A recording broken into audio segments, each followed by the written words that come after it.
दोस्तों, इंडिया के सबसे बड़े म्यूचुअल फंड हाउस में एसबीआई म्यूचुअल फंड का नाम आता है और एसबीआई स्मॉल कैप की हालत खराब है। तो आखिर इसका फंड मैनेजर कर क्या रहे हैं कि एसबीआई स्मॉल कैप की हालत खराब हो रहा है?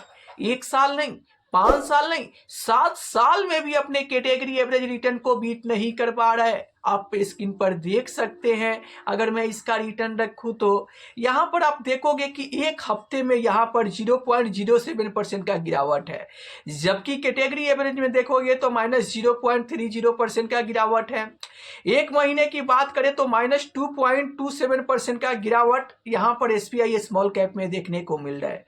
लेकिन अगर मैं कैटेगरी एवरेज रिटर्न की बात करूँ तो -1.55% का गिरावट यहाँ पर देखने को मिल रहा है।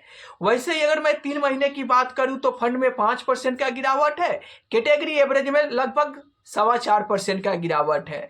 6 महीने की भी बात करूं तो 8% से ऊपर का गिरावट एसबीआई स्मॉल कैप में है और यहाँ पर कैटेगरी एवरेज में यहाँ पर 7% का निगेटिव रिटर्न देखने को मिल रहा है। वैसे ही अगर मैं 1 साल की रिटर्न की बात करूं तो -2.39% का negative return SBI small cap ने दिया है, जबकि कैटेगरी एवरेज रिटर्न देखोगे तो -1.50% का यहां पर नेगेटिव रिटर्न है। तो आप कह सकते हो कि 1 महीने, 3 महीने, 6 महीने, 1 साल में भी अपने कैटेगरी एवरेज रिटर्न से ज्यादा गिर रहा है एसबीआई स्मॉल कैप फंड। चलो हम आगे नजर डालते हैं।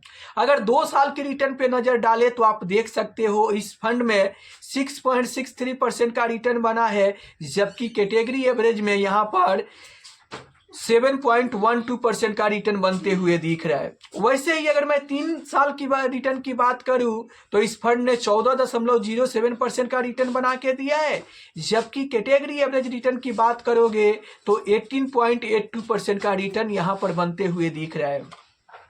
5 साल के रिटर्न भी अगर मैं आपके सामने रखूं तो आप स्क्रीन पर देख सकते हैं 18.35% का रिटर्न यहां पर एसबीआई स्मॉल कैप में बना है, जबकि कैटेगरी एवरेज रिटर्न की बात करूं तो यहां पर 21.91% का रिटर्न देखने को मिल रहा है। अगर मैं 7 साल की रिटर्न की बात करूं तो इस फंड में 19.67% का रिटर्न बना है, जबकि कैटेगरी एवरेज रिटर्न की बात करोगे तो 20.40% का रिटर्न देखने को मिल रहा है। तो इस डेटा में आपने देखा कि 3 साल, 5 साल, 7 साल में भी एसबीआई स्मॉल कैप फंड अपने कैटेगरी एवरेज रिटर्न से पिछड़ते हुए नजर आ रहा है। तो जब लगातार 3 साल, 5 साल, 7 साल से ये स्मॉल कैप फंड अपने कैटेगरी एवरेज रिटर्न से पिछड़ रहा है तो इसका फंड मैनेजर आखिर कर क्या रहे हैं? आप लोग कमेंट में बताइएगा।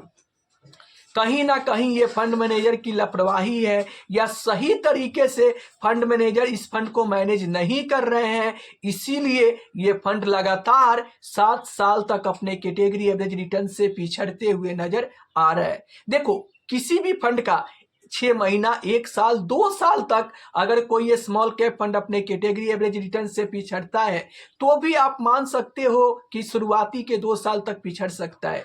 लेकिन अगर कोई एक्टिव स्मॉल कैप फंड 5 साल, 7 साल तक लगातार अपने कैटेगरी एवरेज रिटर्न से पिछड़ रहा है, यानी उसका फंड मैनेजर आखिर कर क्या रहे हैं?